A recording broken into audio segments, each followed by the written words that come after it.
পাকা রাস্তার দাবিতে পঞ্চায়েত অফিসে যেতেই বাধার সম্মুখীন পিতা পুত্র, দুজনকে ঘাট ধাক্কা দিয়ে বের করে দেওয়া হয় বলেও অভিযোগ। মালদার হরিশ্চন্দ্রপুর তুলসীহাটা গ্রাম পঞ্চায়েত এলাকার ঘটনা। জানা যায়, আঙ্গারমুনি গ্রামের ফিরোজ আলীর বাড়ি থেকে আব্দুস সালামের পুকুর পাড় পর্যন্ত প্রায় 40 মিটার একটি কংক্রিটের রাস্তা নির্মাণ হচ্ছিল।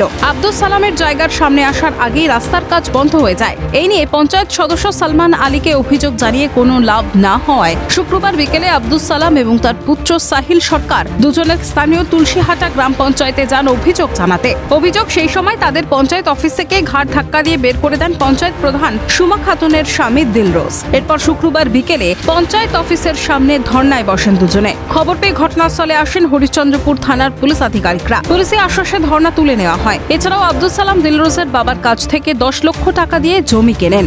সেই জমির হস্তান্তর আটকে দেওয়ার অভিযোগও তোলেন তিনি। আমরা 4টার সময় অঞ্চলে গেলাম, একটা স্লিপ দরখাস্ত জমা দিতে। অঞ্চল খোলা আছে, আমি বলছি এটা রিসিভ দাও। আগে কাগজটা প্রথমে প্রধানের হাতে রেখে দিলাম। প্রধান বললে পূর্ব দিক রুমে যাও। ওর কাছে গেলাম, ও বলল বিচের রুমে যাও। বিচের রুমে কাগজটা নিয়ে আসলাম, এসে ওকে কাগজ দিলাম। ও বলছে কি, আমি হ্যাঁ এখন নিলাম। ও উঠে প্রধানের কাছে এলো, আবার এসে কি বললো না বললো আমরা বাইরে আছি। তারপরে যে বলছে হবে না, মানে আমি ওতে প্রধানের ইনচার্জে ছিল, ও তো এখন ফেসে যাচ্ছে কি না বাঁচার জন্য আমাকে ফাঁসাচ্ছে। এখন ভোটের সময় কি কোনো জমির টাকা লেনদেন হয়েছিল? হ্যাঁ হয়েছিল। কত টাকা দিয়েছিলেন? 10 লাখ। ও নিজেই স্বীকার করে। কিসের জন্য টাকা দিয়েছিলেন? জমি কিনেছিলাম। তো জমিটা আপনার দখলে আছে? আমার দখলে আছে, আবার হুমকি দিল তো তুমি এখান থেকে না গেলে তোমাকে জমি দিব না। আমি এবং আমার বাবা কালকে 4টার দিকে, বিকাল 4টার দিকে আমরা পঞ্চায়েতের গেটে গিয়েছিলাম। ওখানে গিয়ে ভিতরে ঢুকে প্রধান সাহেবকে আমরা আমাদের কমপ্লেনটা জানিয়েছি এবং রিসিভ কপি চেয়েছিলাম। কিছুক্ষণের মধ্যে বলছে হ্যাঁ রিসিভ কপি দিব, আর কিছুক্ষণের মধ্যে বদলে যাচ্ছে, বলছে আর রিসিভ কপি দেওয়া হবে না, টাইম শেষ হয়ে গেছে। তারপর থেকে আমার বাবা ওখানে ধর্নায় নেমে গেল, বলছে আমরা এখান থেকে যাবো না, রিসিভ কপি না দেওয়া হলে আমরা এখান থেকে সরবো না। তারপরে অনেকক্ষণ ধরে আমরা পঞ্চায়েতের গেটে বাইরে দাঁড়িয়ে বসে আছি, গেটের কাছে অনেকক্ষণ ধরে দাঁড়িয়ে আছি গেটের কাছে। আমার বাবাকে টেনে ঘিসড়ে এনেছে বাইরে গেটের কাছে। কে করেছিল? সেটা দিলরোজই করেছিল।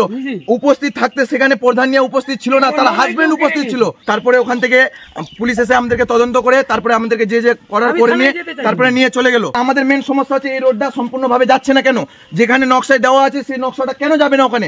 এখানে পঞ্চায়েতের রেকর্ড করা জায়গা, কেন আমাদেরকে মানে কেন রাস্তাটা হতে চাইছে না? এই স্কিমটা অন্য জায়গায় করা হচ্ছে। গোটা বিষয়টি সম্পর্কে দিলরোজকে প্রশ্ন করা হলে সমস্ত বিষয়টি অস্বীকার করেন তিনি। পাশাপাশি অভিযোগকারীদের বিরুদ্ধে চুরির অভিযোগও তোলেন। আমি এই সংক্রান্ত কিছু জানি না, যে কোনো রাস্তা নিয়ে কোথাও কোনো সমস্যা আছে আমি জানি না। কোনো ঘটনা ঘটেনি। গতকালকে ধর্নাই ছিল না, এরকম কোনো ঘটনা ঘটেনি। কারণ যেহেতু পঞ্চায়েত তো 5:30-6টার মধ্যে বন্ধ হয়ে যায় অফিস, তারপরে কি হয়েছে আমি কিছু জানি না, আমি ছিলাম না।